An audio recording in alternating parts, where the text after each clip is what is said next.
The First National Bank Legacy Visa Card is an unsecured credit card aimed at people with poor or limited credit who want a way to build or rebuild their credit history without putting down a cash deposit. It reports to all three major credit bureaus, so if payments are made on time, it can help improve a score over time. The card also reviews accounts for a potential credit limit increase after as little as 6 months, and there is flexibility to choose a payment due date that fits your schedule, which can make budgeting easier. The trade-offs come quickly into focus. The annual fee is $75, billed monthly at $6.25, and there is an extra fee of $20 for adding an authorized user. Some users have noted unexpected servicing fees as well. The APR is steep, often pushing toward 36%, making it very expensive to carry a balance.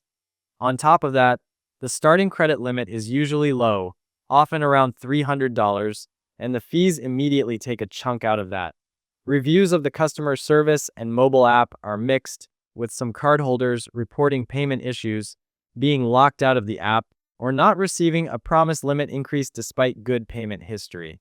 In short, this card is best suited for someone who absolutely needs an unsecured option to build credit and can pay off the balance in full each month to avoid interest. It can work as a stepping stone, but the high fees, low limit, and costly APR mean it is not a long-term solution. If mismanaged, the costs can outweigh the benefits, so it is worth comparing with lower fee secured or unsecured alternatives before deciding.